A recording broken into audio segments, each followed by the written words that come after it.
El ente en el convento de las sombras. Había un silencio inquietante que envolvía el convento de las sombras.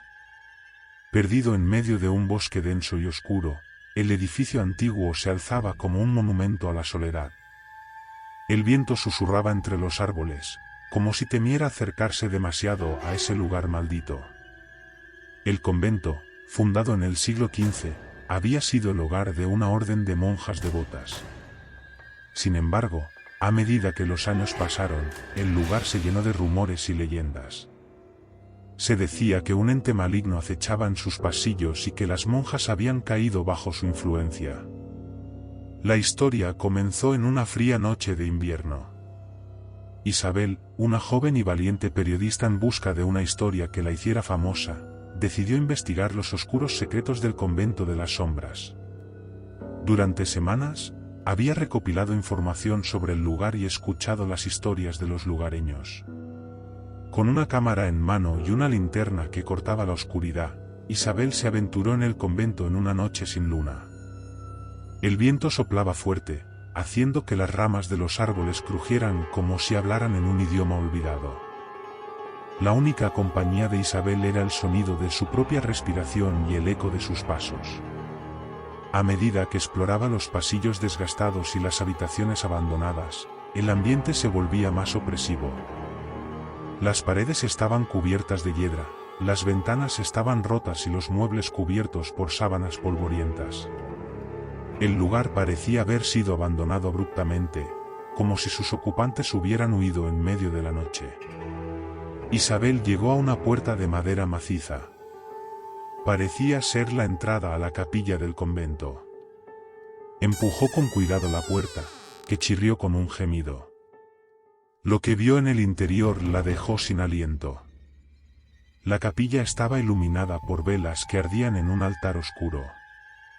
En el suelo, las monjas estaban arrodilladas en círculo, sus hábitos negros y harapientos moviéndose con un susurro. Cantaban en latín, sus voces entrelazándose en un cántico siniestro. En el centro del círculo yacía una figura encapuchada, alta y esquelética, con ojos que brillaban como brasas ardientes. Isabel retrocedió instintivamente, pero su pie golpeó una silla que se desplomó con un estruendo. Las monjas se volvieron hacia ella, sus rostros pálidos y demacrados. El líder encapuchado alzó la cabeza y sus ojos rojos la miraron con intensidad. Un grito se atascó en la garganta de Isabel mientras corría por los pasillos del convento. Las monjas la perseguían, susurrando palabras incomprensibles. El ente maligno en el centro de la capilla había sido liberado por su intrusión, y ahora estaba decidido a perseguirla. Isabel se escondió en una habitación oscura, tratando de controlar su respiración agitada. El ente pasó por el pasillo, su presencia era una sombra que parecía devorar la luz.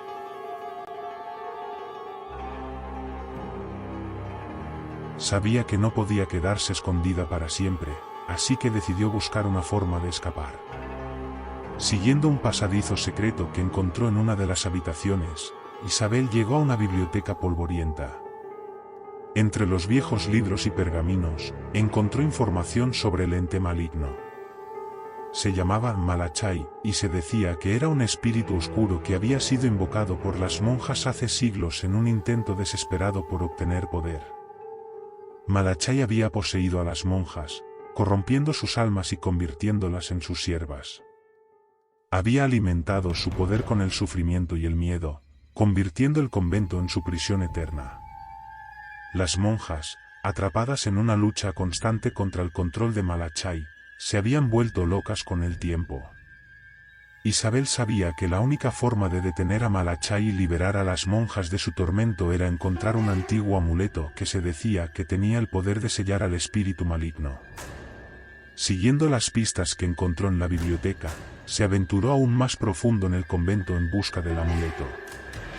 Cada pasillo parecía una trampa mortal, con sombras que se retorcían y murmullos que llenaban el aire. Isabel podía sentir la presencia de Malachai acechando en las sombras, sus ojos ardientes observándola constantemente. Finalmente, llegó a una cripta subterránea, donde encontró un altar antiguo. Sobre el altar yacía el amuleto, una joya negra en forma de cruz con inscripciones en latín. Mientras se acercaba para tomarlo, las monjas poseídas aparecieron, rodeándola en un círculo. Isabel sabía que no podía enfrentarlas directamente, así que levantó el amuleto y comenzó a recitar las palabras de sellado que había encontrado en la biblioteca. La cruz comenzó a brillar con una luz intensa, y un viento helado llenó la cripta. Las monjas gritaron y se retorcieron mientras eran arrastradas hacia atrás por una fuerza invisible. Malachai apareció ante Isabel, su figura encapuchada temblando de furia. Pero la cruz seguía brillando, y el ente maligno comenzó a desvanecerse poco a poco, emitiendo un grito agonizante que resonó en los pasillos del convento. Cuando la última sombra de Malachai desapareció, las monjas cayeron al suelo, liberadas de su posesión. Sus ojos recuperaron la lucidez, pero sus rostros mostraban el peso de los años de sufrimiento. Isabel salió del convento con el amuleto en mano, sintiendo que había cumplido su misión. El lugar ya no estaba poseído por el ente maligno, pero las cicatrices de su presencia perdurarían para siempre. Nunca más se volvió a escuchar hablar del convento de las sombras, y la historia de Malachai se convirtió en una leyenda olvidada en el tiempo. Isabel, la valiente periodista, había encontrado la fama que buscaba, pero también había descubierto que algunas historias deben permanecer ocultas en las sombras, donde pertenecen.